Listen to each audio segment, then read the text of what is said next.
Words at War.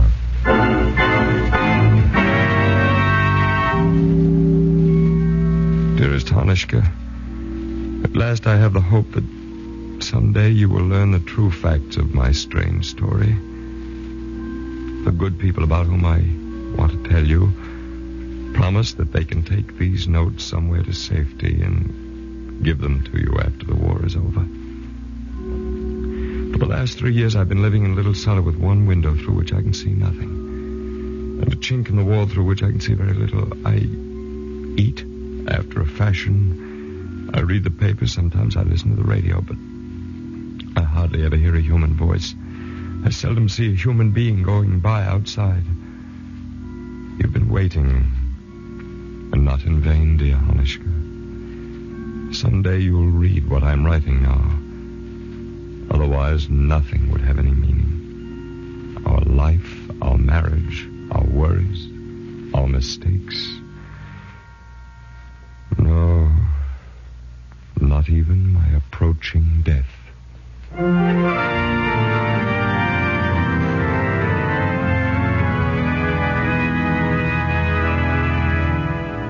The National Broadcasting Company, in cooperation with the Council on Books in Wartime, presents another of the most significant programs on the air today, Words at War, dramatizing the most representative books to come out of this great world conflict.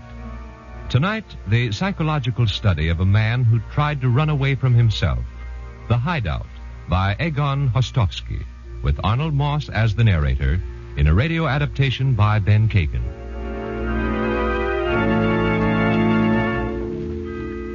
Dearest Hanishka, you must live to get this because you and I have to understand each other. And I'm ready to understand you only now. I've realized so much has become clear since I've been living like a trapped rat in this cellar. Do you know when I first felt absolutely certain that something was wrong in my work, in my marriage, my plans, and everything I was saying and doing? It was in March 1939, just before Hitler took over Czechoslovakia. We'd come back to Prague after a week in the country, and that particular evening we were expecting guests for dinner. My chief, my secretary from the factory, and Bertha Mandel. I was very upset, pretended to read. And suddenly you turned to me and your tone was casual, almost indifferent. What kind of a man is that director of yours? Well, I don't know much about him, Hanishka. He's only been at the factory 2 weeks. He's a little loud, but I think that's because he's shy. He really invited himself tonight. He said we ought to talk privately sometime, and besides, he'd like to meet my wife. I don't know what he's after. Maybe nothing at all. I doubt that. What's his name? Kraus. Otto Kraus. And please, let's not talk about politics or Jews or about what's going to happen to Czechoslovakia. On account of Bertha Mandel? Yes. Isn't it really only panic that makes her want to go away and try to find work in France? Oh, no, it's not. It's going to be very bad for the Jews here no matter what happens. She's coming to say goodbye to us, so why upset her for the last time? There's no need for you to worry. I'm very fond of Bertha. And you know that I'm not jealous. You frightened me when you said that. How could you have known that I'd been thinking of Bertha Mandel, wondering whether I'd find the courage to tell her that I loved her and whether it would be true if I said it? The doorbell saved me from answering you. My chief had arrived.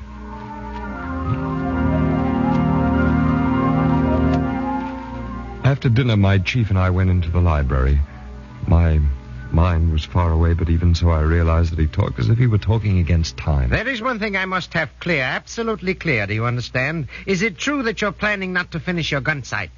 Yes. But do you realize that the factory which gave you the time and the means to do your work is to some extent part owner of your idea?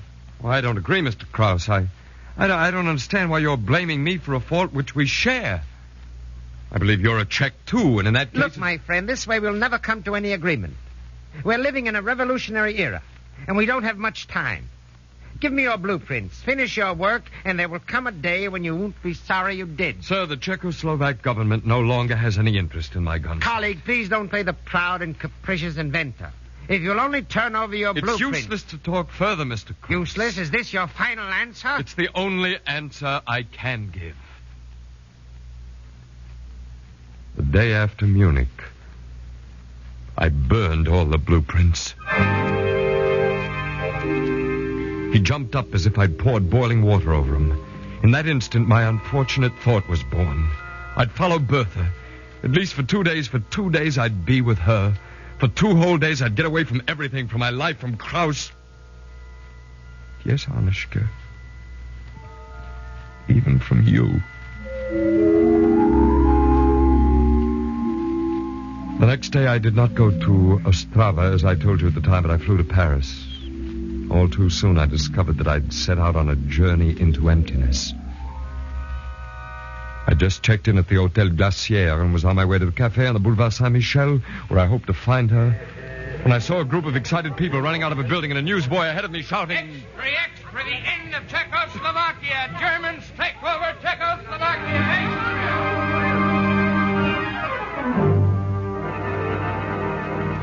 In that moment, I aged 10 years.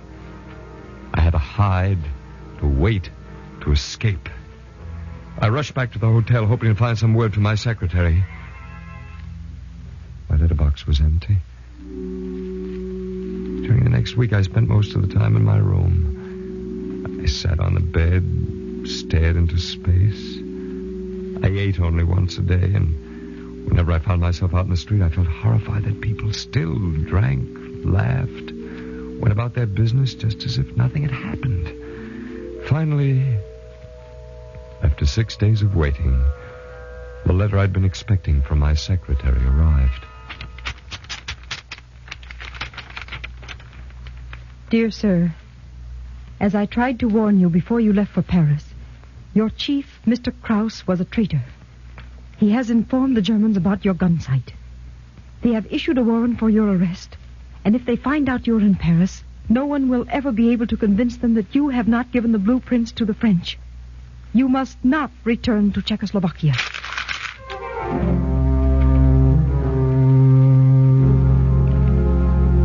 So, Anushka, it was all finished now.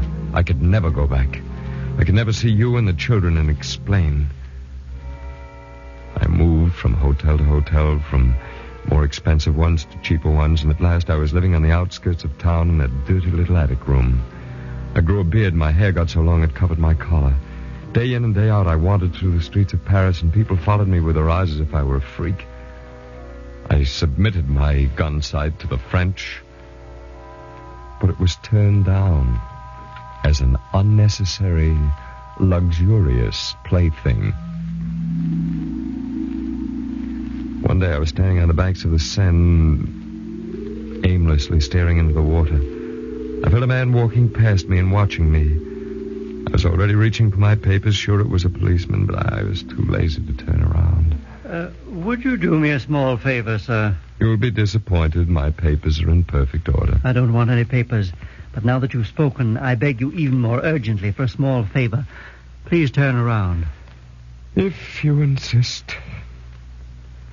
Thank you, that's all. I made a mistake. Forgive me for interrupting your philosophy. Now, wait. Yes?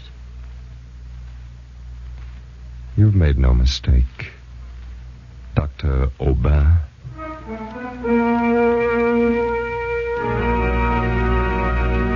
Dr. Aubin was an old friend of mine. I believe I spoke about him to you, Anushka. I told Dr. Aubin my story briefly. In the end, he invited me to stay in his villa outside of Paris.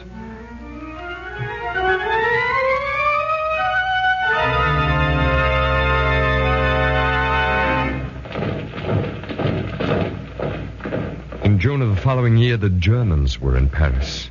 There was panic in the air, and I stood trembling inside Dr. Aubin's villa, watching the terrified crowds who clogged the roads. It was almost dusk when I heard the door open. Oh, there you are. I was afraid you might have gone outside and walked right into their hands. Dr. Aubin, I can't stay here. I must get away. Please, you must help me. It's too late for that. You must stay here. I can't. They'll find me. They're sure to search. I'll hide you. I have a nice bed in the basement. I'll keep you hidden through the whole war if necessary. You mustn't go out, of course, not even take a step out of doors, but I'll never lock the door. You must train your will. You must say, I know that I can go out into the light whenever I want to, but I won't do it. You understand? Yes. Yes, I understand. Very well. Come along now and we'll look over your new bedroom.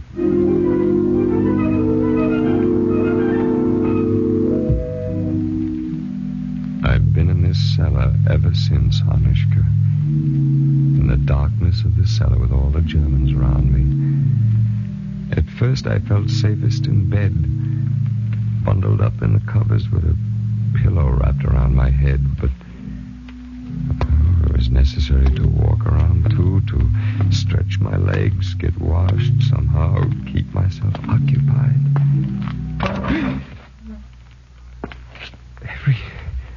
Every rustle strained my nerves. I had no appetite. I lived on fear. Dr. Aubin came to me once a day, always at midnight, like a ghost on tiptoe in the dark. Still here? I brought you some cheese and some newspapers. Thank you. Sit down and eat. No, I'm not very Now, hungry. go on, eat. I have something to tell you. What is it? Now, don't be frightened, but one of them lives right above you, an officer. He says he'll stay with me for a week. Yes? I think that the locked door was... Taking the lock off the door was an excellent idea. It's a relief to you, isn't it, to know that you're really free, that you can walk out of here any time you want to? Yes. Yes, a great relief. Good. Well, I'll have to go back now. He might get suspicious. I'll see you tomorrow.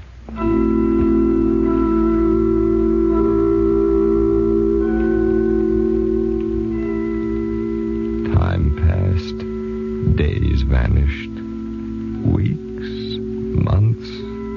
Many months. I suffered and rejoiced. I believed and did not believe. Hoped and grew despondent. Soviet Union was in a war. America was in a war. My teeth started to fall out. All my fingers and toes burned with cold.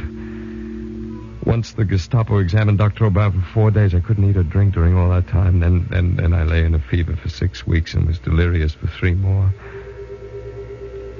I thought I'd changed into a spider. A spider crawling around the walls. Time passed.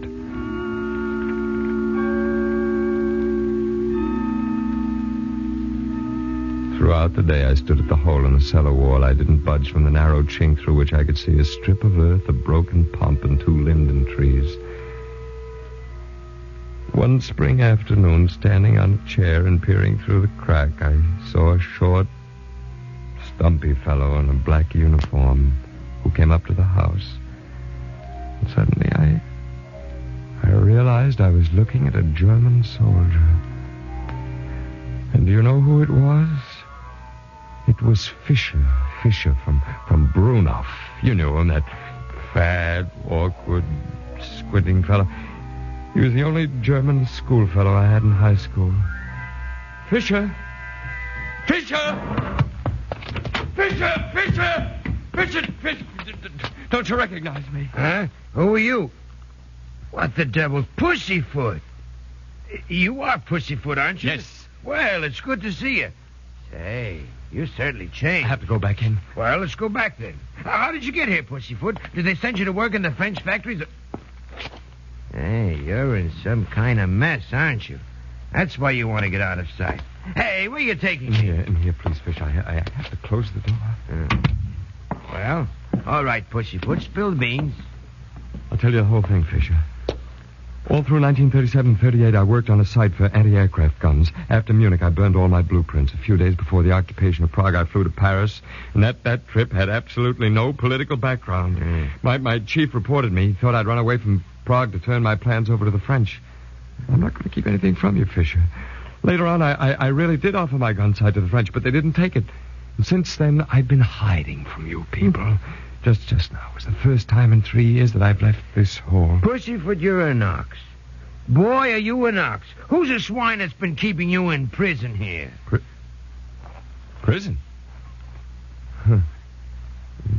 You don't understand. The man whose home I'm hiding is the finest man I've ever met. He's a doctor. And A fine pig? We'll throw some light on him yet. For heaven's sake, Fisher, what are you talking about? Do you know, you old fool, that you can be home in a week? Home? Home to Prague? You think that An engineer in our time, an inventor, an unpolitical person, and he the idiot Hyde. Stupid. Within a week you're in Prague and you won't catch a thing. That French pig will catch it all for you. I'll take care of him himself. But, Fisher, how could you want me to bring misfortune to my troop? Well, perhaps my only friend. I'm surprised at your pussyfoot. I'll tell it to you straight. From now on, it's none of your business what I do. This French swine will be charged with holding you prisoner. That's final. Just tell me once more, please.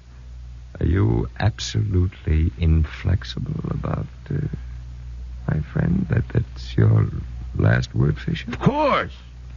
It'll be the firing squad for him. I see. All right. Let's go. Let's go outside. Good. I'm finding it hard to breathe in here already. Now, don't worry, old man. We'll agree in the end and come to a good understanding. Hey, it's dark, isn't it? Where do I... Straight ahead, Fisher. Oh. Keep going. I'm right behind you. Hey, what was that? Hey, Pussyfoot... Turn around, Fisher. What? Pussyfoot, what are you... Pussyfoot, what are you doing?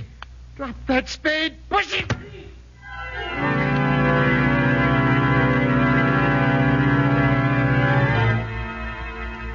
I struck him 3 times before he collapsed, and then I threw away the spade, took the lifeless body by the legs, and dragged it back into my burrow. Ages passed. I wasn't alive, and I wasn't dead. My head changed into an anthill. Instead of my brain, I had in my skull a repulsive mass of tiny, self-devouring little creatures. I half sat, half lay on the bed under which I'd put the corpse. Well, have you starved on me? Here's some bread and cheese. What the devil's happened? I killed him. He's under the bed. You killed whom? Speak, man. Whom did you kill? I'm very close. You want to hear me? I've very little strength left here. Sit down. I went out of the cellar because I saw a German outside, an old schoolfellow of mine. He sat here beside me. I told him everything about myself. He wanted to help me. He wanted to make it possible for me to go home, but in return, he was going to arrest you, and so I killed him with a spade. Stairway must be full of blood. Do you think that anyone saw you while you were standing outside? Oh, no one. His name is Fisher. I'm sorry that you... Quiet. Let's try to figure out what we're going to do with this dead German. Maybe those people whom you treated secretly. The underground. I'm thinking of them. I'll look for a gravedigger. In the meantime, you eat and get some sleep. Our only hope is that they won't look for him in houses and cellars. Yes. I must say one thing, my friend. Fellow doesn't get bored with you around.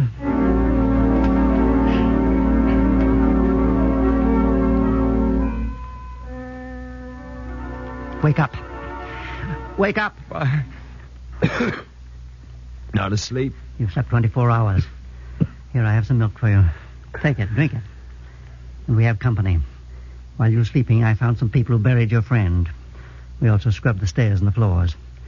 These people who helped me came back here tonight. They want to ask you about something. Yes. You'd like to get away from this place, sir. Perhaps we can help you. Dr. Robin has told us you're an engineer, an inventor. We want to ask you about something. Ask me what you wish. Do you understand ships? Why? Don't ask. Answer. Please, Augustin, let me. Just imagine, sir, that we had the possibility of getting false credentials for you and getting you aboard a certain ship as a stoker. That ship's going to sail after a time to pick up certain immensely vital materials which it's necessary to destroy. The crew will be partly German, partly French. Would you know how to sink a ship? Maybe if I had a bomb. We're wasting time with this man. He wants a bomb. If you could put a bomb into the suitcase of the man we have on that boat, then we wouldn't be sending you... Augustin, calm down. Look, sir, you're an engineer. Perhaps you can figure out a way of sinking a ship like that without an explosion.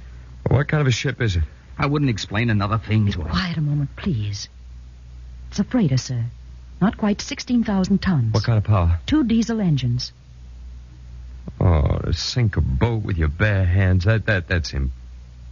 No, I don't know. I'm terribly sorry, but I frankly don't know. I wish I could help you. Too bad. Come, Augustin. Let's go. I'm sorry. Yes, we're all sorry.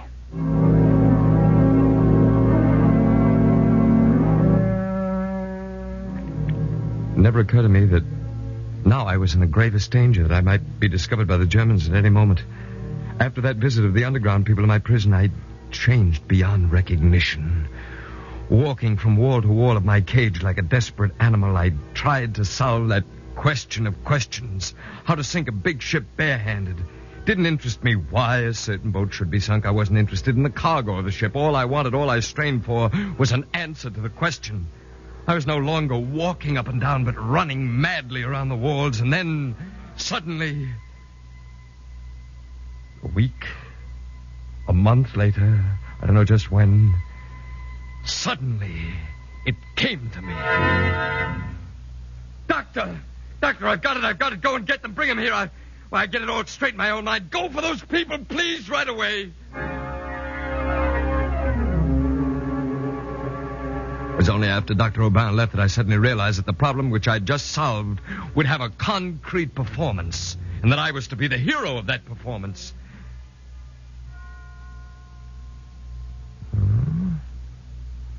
I just drawn the lot of death. All that I'd solved for myself was a means of committing suicide. My enthusiasm vanished. To die? For nothing? Oh, no, that's not why I hid myself, why I suffered like an animal in a trap, why I became a murderer. Again, I ran around in circles like a madman chasing himself. All at once, time began to pass too quickly. I was hoping that Dr. Aubin wouldn't find them, that he'd never get here. They were in the cellar. They'd come. I could feel them standing near me in the darkness. Good evening, sir. I think, my friends, I can give you some advice, but first of all, please answer a few of my questions. Is there access to the screw propeller on this boat? Yes. Could you get hoists on board? On every decent ship, there are lots of hoists. And could the man who was to sink the boat have at hand a very long steel or chain? Yes, there are many chains aboard a ship. All right, then, here's the plan. A force can be generated on the boat by a proper combination of pulleys. Your man will set and fasten the hoists on the main beams of the boat and will then connect these hoists with a very long and powerful cable or chain into one system. The cable from the hoist leads to the propeller shaft and will wind around it at least 4 or 5 times. The rotating propeller shaft will pull the chain and break the beams and the hull. Only part of the assignment seems difficult. That's to secure the pulley systems. However, if you'll bring your man to me, I'll discuss with him all possibilities and give him instructions. How long would it take the ship to sink with your plan? I can't say exactly. I should think about 15 minutes. Would one man be enough for it? Or would he need a helper? You've told me so little about this ship that I can hardly anticipate whether... We ourselves hardly know. We, too, are only half initiated into the action. Please, no details. Could you do it alone? Yes or no? Well, let's come to me later. A skillful man would not need a helper. Only the unlucky man who does it will die. He won't have any outlet from the chamber when the water pours in. But you'll still undertake it, won't you? I? Why do you want me to die? I found your solution. I've answered your question. Otherwise... But you've been shut up here for a long time, haven't you? Yes. Very long time. And you probably don't know what's going on around you. I think I know. Are you a believer? Yes. Do you believe that everything that's happened to you so far was only chance? And that your reason is adequate to measure and weigh every occurrence and find a way out of it? I don't know. a priest, sir? Priest? Whatever gave you such a thought? I'm a woman. A woman? And you really believe you know what's going on around you? When you're so absorbed in yourself, your solitude and your own wretchedness, that you don't even recognize a woman by her voice. A woman? The voice of a woman? No. No, your reason would scarcely be adequate for anything. Why did you confide in a Nazi when you should have known that such a course would only lead to disaster? Why did you expose yourself when, by so doing, you were also exposing your friends? Do you know that Dr. Robin, who is certainly fond of you, never once comes near you without a revolver? That he would shoot you without hesitation if you were to become dangerously mad? A woman's voice?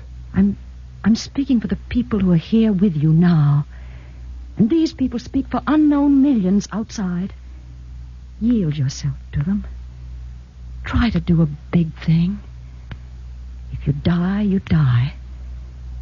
But for a little while, you'll be a man. You'll be one of us.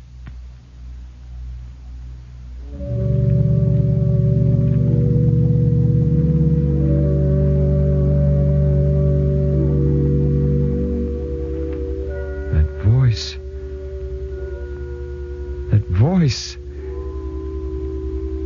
Now I knew. It belonged to my mother. It belonged to you, Hanishka. To my sisters, my daughters. When it finished speaking, I was half kneeling, half lying on the floor. The walls of my prison had vanished. Well, sir, we're waiting for an answer. I'll do it. Yes, I'll do it. I'll be one of you. I'll be a man. No longer a mouse in a trap, but a man. A man.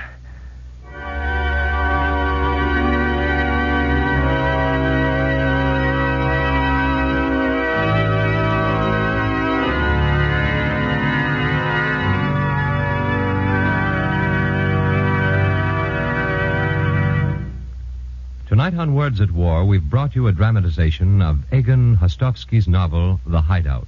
The radio dramatization was written by Ben Kagan. Arnold Moss was the narrator. Others in the cast were Norma Chambers, Joan Shea, Joe DeSantis, Edgar Staley, and Jim Bowles. The music was arranged and played by William Meader, direction Garnet Garrison.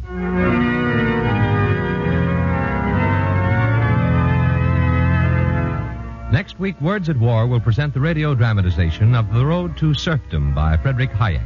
This series of programs is brought to you in cooperation with the Council on Books in Wartime by the National Broadcasting Company and the independent radio stations associated with the NBC network. This is the National Broadcasting Company.